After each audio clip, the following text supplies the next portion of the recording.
Well, the United Nations Climate Change Conference in Glasgow is now mercifully over.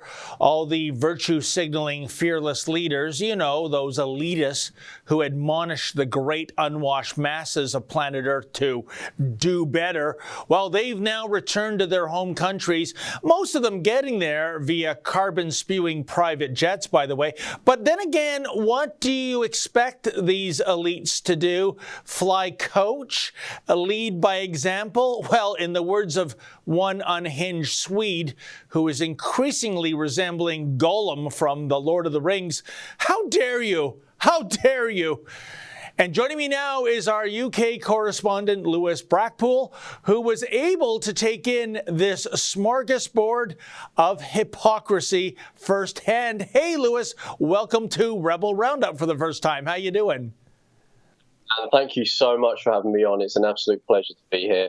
Oh, that's fantastic. You know, Lewis, not only are these UN types hypocrites, they are also filthy liars. As you pointed out in your video, they stated that the reason Rebel News was denied access to the conference was due to the fact that there were no previous records of Rebel News attending UN conferences. But that's simply not true.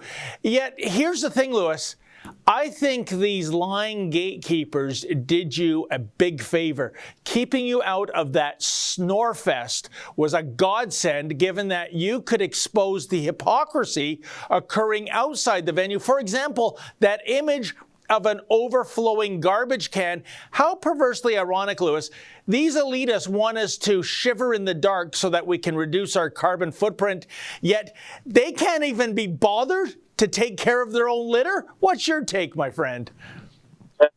You're totally right. I mean, it's been a bit of a staunchy week for them. I think the Glasgow bin handlers were on strike as well on the same week. So it's great, to be totally honest. Pointing out the hypocrisy was a lot of fun. I'm sure you saw the petrol-generated powered sign that said "Let's do net zero" being projected onto a bridge. What was funny about that as well, people were stopping in their cars to film the actual sign, but not the generator. So it is quite funny to see people's reactions to different things.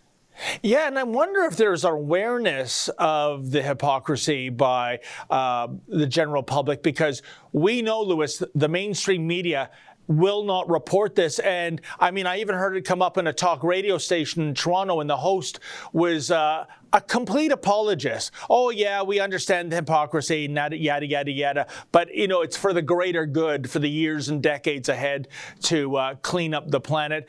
Are you buying that? Because I subscribe to the proviso of lead by example. Exactly. I'm all about practice what you. That's so that I would be people. And speaking to climate protesters throughout the few days that I was there, they seem to be siding with the establishment. And I asked the question, when did this happen in the course of history where Earth-loving hippies started siding with the enemy, essentially, the establishment that doesn't seem to care about you and only is there for profit? So it's very baffling. I'm sure you'll be seeing a clip of me soon going head-to-head with a climate activist, where I do say, well, surely if the elites practice what they preached, surely they would set the example for the people and the people would follow.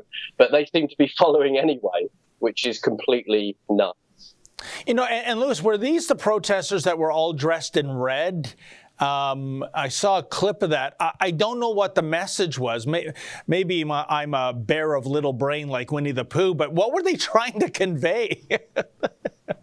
You know what? I'm trying to work that out, even after I'm totally honest.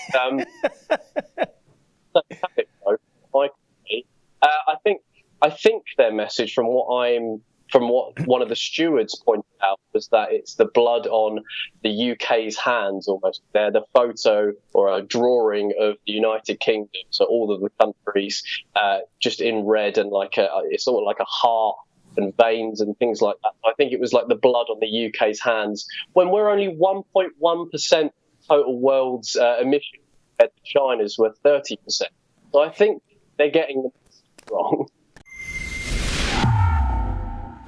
Hey folks, that was an excerpt from my show, Rebel Roundup. Now, to get the full meal deal, why not go to Rebel News Plus, sign up, and never miss a Rebel News Plus show in the future.